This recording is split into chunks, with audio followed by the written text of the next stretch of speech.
What's going on, everybody? Welcome to Campus to Canton Live. This is going to be a live show that we do multiple times a week. Hopefully, Felix Sharp's going to join me on a couple of these. We'll have Nicholas, Ian Allen doing as well. We're just going to use these shows to keep you up to date with everything going on in the college football world. But before we jump into the show, I need you guys to hit that like and subscribe button. We are trying to get to those 3,000 subs by the end of the 2023 year, and we are almost there. You guys have done such a great job of supporting us. As Felix loves to say, we don't have a NBC, ABC, CBS, ESPN supporting us. We are doing this as a small business because we love the college football game and we love talking about it. All right, let's jump into this. We actually have a lot to talk about tonight. We're going to start with Merry Flipmas. Thanks to one Lane Kiffin at Ole Miss, who has flipped multiple players and has kind of dubbed that. I need to get myself a Flipmas sweatshirt. There are multiple players here that could be flipping next week on December 20th, and we're going to talk about two of the top ones. Number one being Dylan Rayola. Felix and myself talked a little bit about him on Devy Debate earlier this week, possibly flipping to Nebraska. Look, 6'3", 230 pounds. He gets comped to Patrick Mahomes a lot. I agree more with my co-host on Devy Debate, one of the co-founders here at Campus to Canton in Austin, Nace, who talks about he's more of a Big Ben type prospect. Now, look, he can do it all. I think he gets the Patrick Mahomes comps because he throws, off platform a lot, uses those sidearm throws, and he can make plays out of structure. But in my opinion, he thrives much more in structure, can challenge all three levels of the field, can make tight window throws. I mean, he is a very, very good quarterback. He is in the consensus QB4 QB2. On3 has him as their QB4.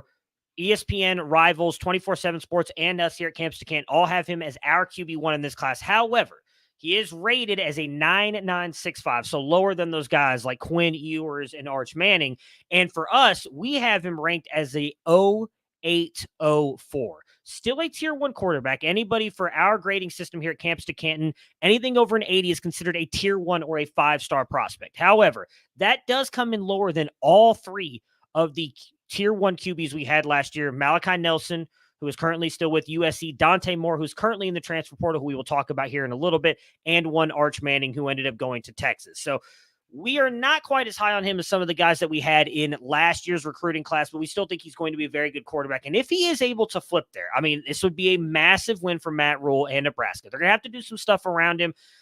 They've got a decent offensive line. Really, in that wide receiver room, I think it's lacking outside of Malachi Coleman, who still needs to progress as a wide receiver. He's very raw, the true freshman last year.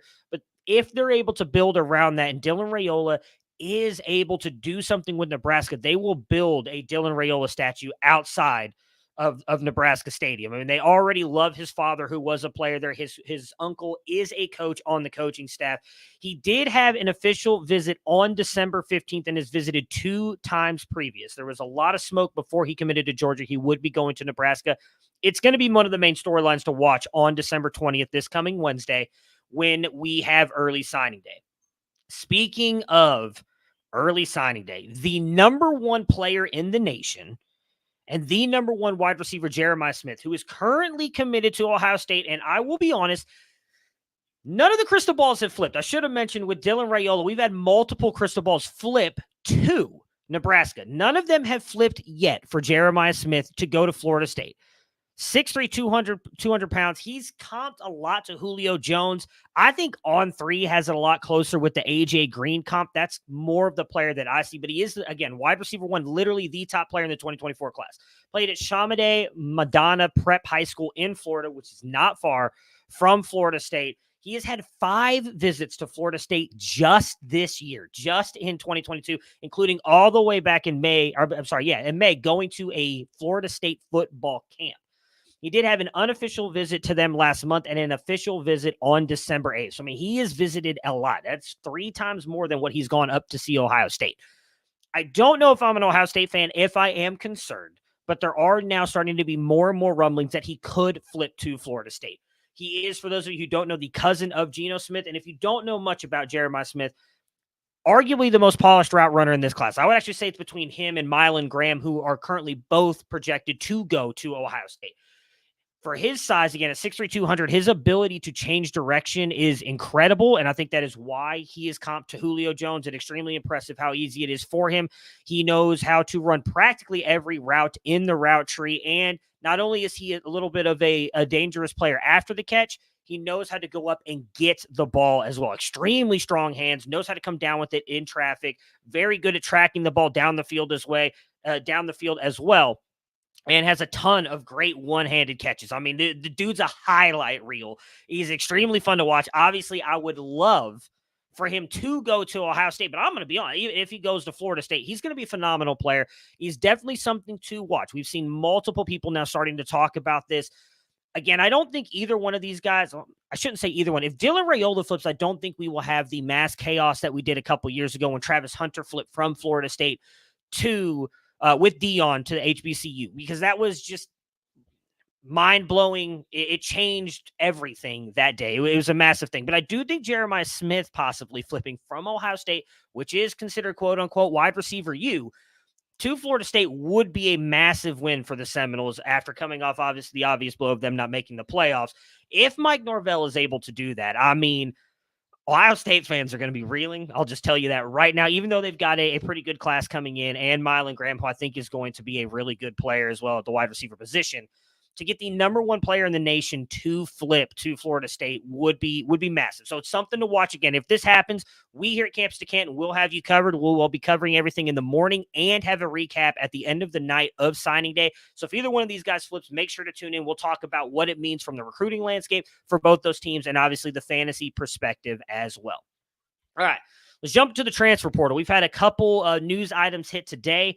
Rico Flores is transferring to UCLA from Notre Dame. 6'2", 205. Had a pretty impressive year last year as a true freshman. 27 catches for 392 yards and 1 touchdown. He was a guy that we were not that high on, honestly, coming into the year. Right now, he's currently ranked as our wide receiver 137 in our Campus to Canton rankings. I do think that's going to go up because this room is wide open. There is not a single wide receiver on this depth chart, assuming J. Michael Sturdivant does go to the NFL. He probably comes back. If he does come back, he's probably the wide receiver 1, but I could see Rico Flores being the wide receiver 2. For fantasy, I don't know that makes a big difference, as Chip Kelly's wide receiver 2s over the past couple years have averaged 6 to 8 points per game, but his wide receiver 1's not bad, 14.5 to 16.5 points per game. So if he is that wide receiver 1, he could be an intriguing player to start every Saturday on your fantasy teams. But the big question is going to be with that, does Ethan Garbers come back? Can he support Rico Flores? That part I don't know. UCLA overall took a little bit of a step back this year. Their pass success rate was just 42.5%. The past couple years, Chip Kelly had that almost at 50%, and this year a success rate of 40%. I'm sorry, pass in neutral situations at 42.5. The big thing, again, like I said, will Garbers be able to support him? If you don't know much about Rico Flores, he has some really good lower body strength. He will fight for every single yard that he can get on the ball. Really good with his quickness and manipulation off the line and creates space in the short intermediate routes. We thought coming out he was going to be more of a slot wide receiver, but this year he actually played 317 snaps on the outside compared to the 82 in the slot. So I don't know right now if UCLA will use him more as an outside player or in the slot, but regardless, if he does go there and ends up being the wide receiver 1, I do think it's going to be a fun spot for him. Next up, Malik Murphy. I mean, we've been talking about him for years here at Campus to Canton. Our one Felix Sharp loves him some Malik Murphy. And we've even been talking about for the past couple of weeks, we figured he was going to enter the transfer portal at some point. Knowing Quinn Ewers was going to come back to Texas and having Arch Manning waiting in the wings, it just didn't make sense for Malik Murphy to stay. What I will say sucks for Malik Murphy, and I imagine he'll still get a ring if Texas goes on and wins a national championship, is due to the calendar for the NCAA. Like, he had to enter the transfer portal now, because if he stayed and Texas did make the national championship and win it, he would not be able to enroll at a school and be able to go to spring practices. So that is why he had to go in. I've heard some people talking about, like, why would you bail on Texas and all that? That's why. Like, I don't think he wanted to leave. I definitely think he wanted to stay and be there, because let's be honest, like, Quinn Ewers has kind of been injury prone the last couple of years. Malik Murphy might have had a shot to get in one of those games. And how crazy would that have been if Ewers gets hurt again? If it's my prediction, Alabama versus Texas for the national championship. If Quinn Ewers got injured again versus Alabama, Malik Murphy comes in and saves the day for Texas and wins them the national championship and then ended up transferring. But he had to go into the transfer portal, so he's not going to be there. I do hope if Texas wins, he still gets a national championship ring because he is part of the reason why they are there. He was able to hold down the fort and help them win games when Quinn Ewers was out. But he announced his 3 official visits earlier today. I believe this was reported by Brandon Huffman of 24/7 Sports. Duke, Baylor, and Oregon State. So Duke, wide open quarterback room. They've hired Manny Diaz, who some of you may know from his time at Miami. And he has hired Jonathan Brewer as his offensive coordinator. You guys may not know much about Jonathan Brewer. If Duke had any kind of like wide receiver weapons, I'm sorry, Duke fans, I just don't think your wide receivers are that good. I would be thrilled for this landing spot. So Jonathan Brewer comes from the Rhett Lashley offensive tree, which we at Campus to Canton love. They always put up a ton of points. Him and Rhett Lashley were able to help Miami to an offense ranked as the number 32 offense when they were there at Miami. And just a couple years ago in 2019, helped lead SMU to a record-setting offensive season. Could be a great offense that will allow Murphy to air the ball out. But as I said, the wide receiver room is shaky. Still think he would be a very fun fit to watch at Duke. My favorite landing spot for him, though, is actually Baylor. They brought in Jake Spavital last year, who runs an air raid type offense with mixed in with the power run focus.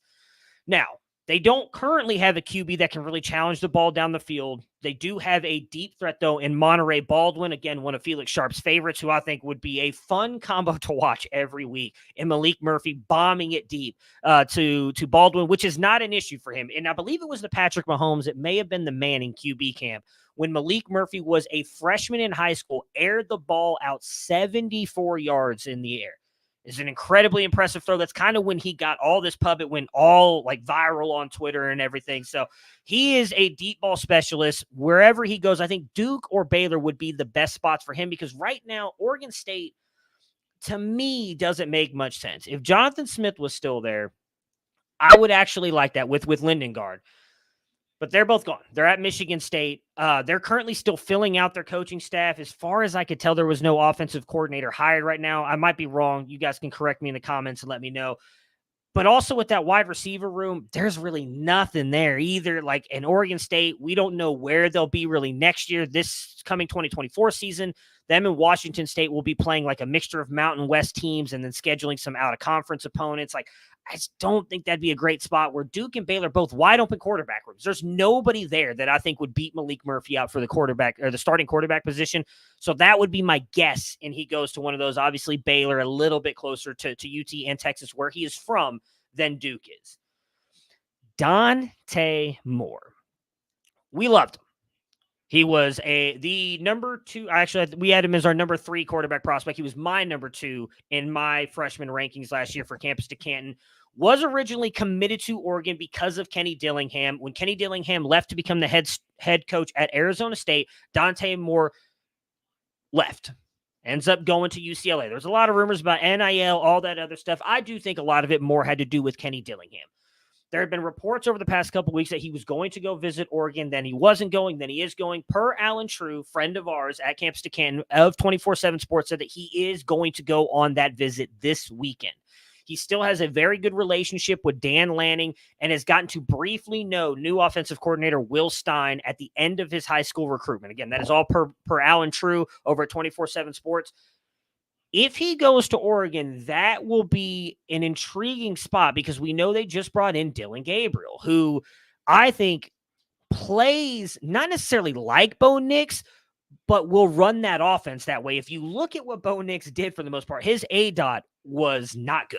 And that's because a lot of his stuff was around the line of scrimmage. They had a lot of those quick pot passes, a lot of those quick screen passes, and Dillon Gabriel can do that same thing. And I believe it was Bud Elliott. He may have tweeted this out or he may have said this on the Cover 3 podcast. I don't remember, but he was definitely one who said it, is that almost all of that stuff went to the left side. Bo Nix, a right-handed quarterback, while Dillon Gabriel, a left-handed quarterback. If Dante Moore goes there, I don't know that he's going to beat Dillon Gabriel. And if he does Dillon Gabriel pull back and then try and transfer somewhere else? Because I don't think he's officially enrolled at Oregon as of this moment. So it's definitely something to watch. There, obviously, the other rumors are that he will be going back to Michigan. I personally would hate that, not from a Dante Moore perspective. I think he's going to be fine wherever he goes. He's an incredibly talented quarterback, but just from the fantasy perspective, and I just don't think that Jim Harbaugh is really that good at developing quarterbacks. I know he gets the credit for Andrew Luck and Colin Kaepernick. I think that was more Andrew Luck and Colin Kaepernick. All right, let's talk a little bit about this weekend's bowl games. We are going to talk just a few of them, and all of this comes courtesy of our betting guru, Chris Moxley. I can't take any credit for this. I'm not as good as Chris Moxley when it comes to this stuff. So we're going to start with the Myrtle Beach Bowl, Georgia Southern versus Ohio.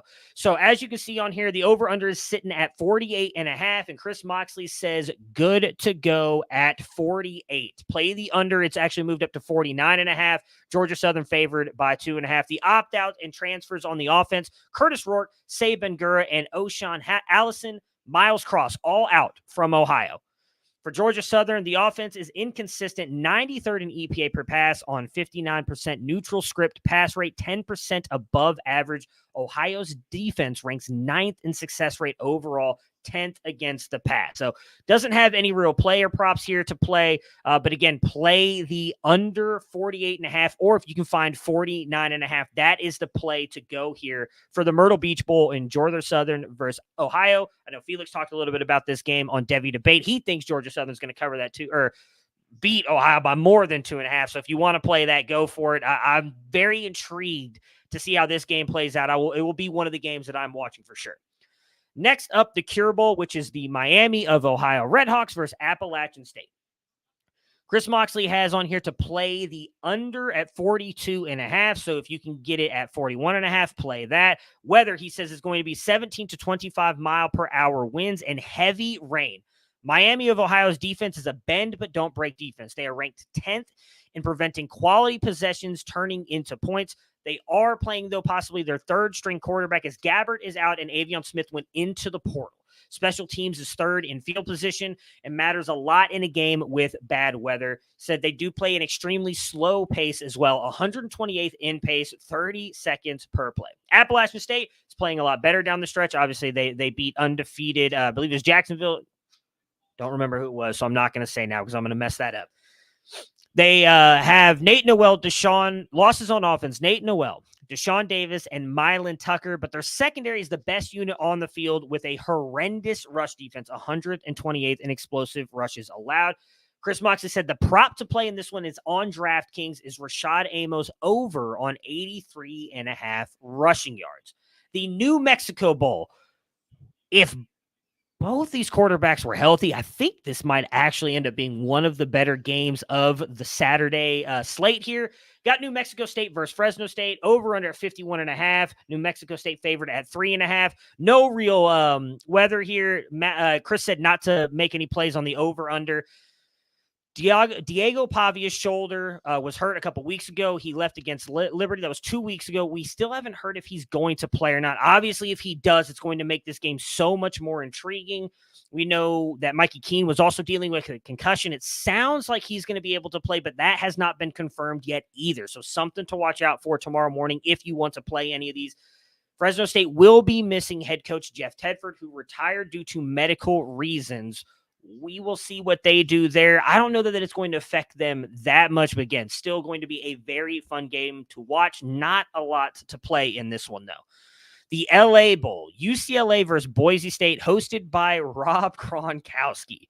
Play the under if you can get it at 49.5. No real weather. Boise State, though, has a ton of opt-outs. Taylor Green, Eric McAllister, backup quarterback Maddox Madsen is out with a concussion. They're going to be starting one of our favorites, CJ Tiller at quarterback. True freshman, Brandon Sanders interviewed him, talked about him a lot on his Future Freshman podcast. Ashton Gianti returns, but faces a very tough UCLA defense, which led the country in yards before contact. So he's going to be going up at the number 47th ranked defense and success rate, 83rd in explosive plays allowed. Thankfully, UCLA does rank 80th. So we will see what Ashton Gianti is going to do. I imagine he's going to be the main focus of that Boise State offense, again, with them starting true freshman quarterback CJ Tiller, who has not thrown a pass this season.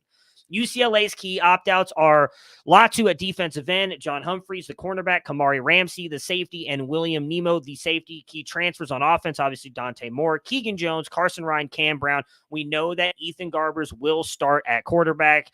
Their defense, as we mentioned earlier, ranked first in EPA per play, prevented the least explosive plays. How much of that will be a loss now, losing Latu? We shall see. Going to be a fun game. Backup quarterbacks may kind of dwindle that a little bit. And the last bowl game of the Saturday slate, the Independence Bowl, Cal versus Texas Tech. Play Texas Tech at 2.5.